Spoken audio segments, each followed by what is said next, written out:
Dinampot na mga sundalo't pulis ang 10 lalaking hinihinalang miyembro di mano ng Maute Group sa isang operasyon sa loob mismo ng compound ng MSU o ng Mindanao State University. Pero pinakawalan din sila matapos malamang pawang mga estudyante teacher lang sila at hindi sangkot sa terorismo. May report si June Veneracion. Habang tulog ang karamihan, inilunsad ang raid pasado 1:00 ng madaling araw sa Marawi City.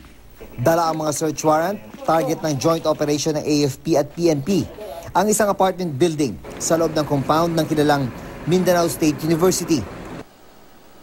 Sa isang operasyon na madilim ang paligid, night vision goggles ang bentahe ng mga tropa.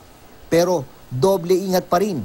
May mga nagtatago raw kasing mga miyembro ng teroristang Maute Group sa apartment building. Mga 1 oras nang hinahalughog ng mga otoridad itong lugar na ito dahil base sa report na kanilang natanggap ay dito may mga nagtatagong mga personalidad na kagrupo raw ng mga terorista.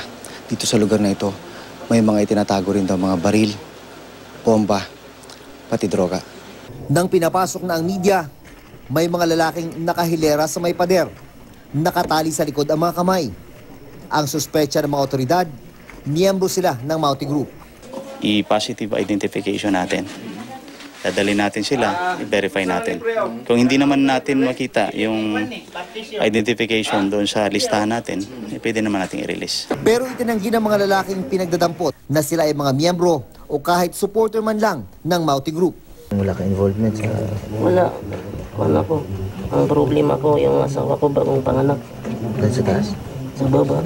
Nagulat din? Oo, may bata na buti na lang binuksan ko agad yung pintuan para hindi nila sirain. Sa isang kwarto, may nakita ang mga otoridad na pinaniniwala ang IED o Improvised Explosive Device. Pinalayo ang media.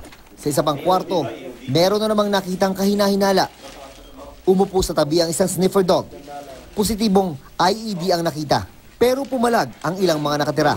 Nakakatakot po.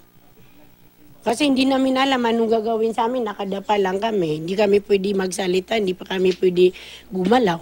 Kung may mahanap man dyan sa labas ng bahay namin, dahil 100% na wala kami dito, hindi na yung problema para sa amin. Hanapin nila doon sa kung saan nila nakita. Inimbestigahan ng mga pulis ang 10 lalaking dinampot. Pero pinakawalan din makaraang malaman na hindi raw sila sangkot sa terorismo. Mga teacher at estudyante pala ng Mindanao State University ang mga pinagdadampot. June Veneracion, GMA News.